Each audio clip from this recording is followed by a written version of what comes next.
Welcome to Smart Stock Watch, your go-to channel for in-depth financial analysis. Today is March 21st, 2025, and we're diving into Scholastic's fiscal 2025 third quarter earnings report. Joining us is John, senior analyst from Smart Stock Watch. John, thanks for being here. Thank you for having me. Scholastic, a leader in children's publishing and media, has just released their Q3 results, and there's a lot to unpack, from revenue growth to strategic initiatives. Revenue and profitability overview. Let's start with the top line. Scholastic reported a revenue of $335.4 million for Q3, marking a 4% increase from last year. John, what are the key drivers behind this growth? The revenue growth is primarily driven by the strong performance of school book fairs and clubs, as well as the contribution from 9 Story Media Group. Despite challenges in the supplemental curriculum market, these segments have shown resilience. And what about profitability? How did they perform on that front? Scholastic reported an operating loss of $23.9 million, which is an improvement from the $34.9 million it lost last year. Their adjusted EBITDA saw a significant increase to $6.0 million, up 183%. This improvement is largely due to cost-cutting measures and increased revenues in key segments. Segment performance and strategic initiatives. John, can you break down the performance across Scholastic's different segments? Absolutely. The children's book publishing and distribution segment saw a 5% increase in revenue to $203.3 million, driven by successful book fairs and clubs.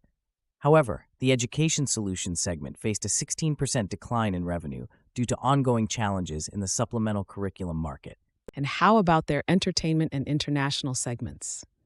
The entertainment segment, bolstered by the acquisition of 9 Story Media Group, reported revenues of $12.8 million.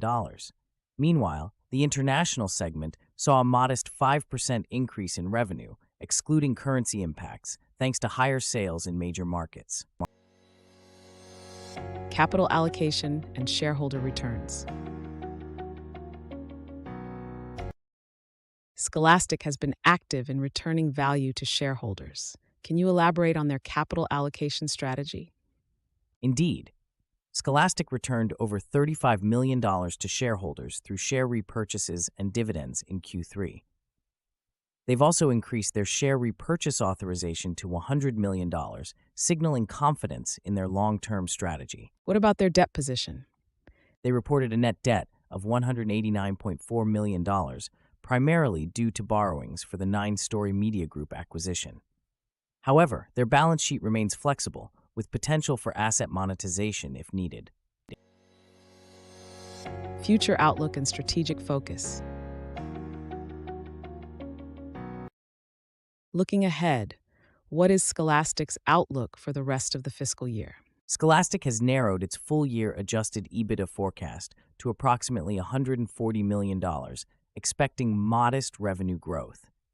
They're also focusing on cost actions to counter spending pressures and are conducting a strategic review of their education solutions division. What does this mean for investors? For investors, Scholastic's strategic initiatives and focus on long-term growth and profitability are positive signs. However, the challenges in the education market and spending pressures remain key risks to monitor. Key takeaways.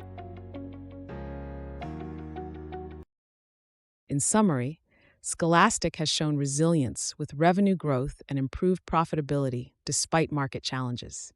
Their strategic focus and shareholder returns are promising for the future. Thank you, John, for your insights. Thank you for having me. Scholastic's performance this quarter highlights their strengths and strategic direction. Thank you for watching Smart Stock Watch.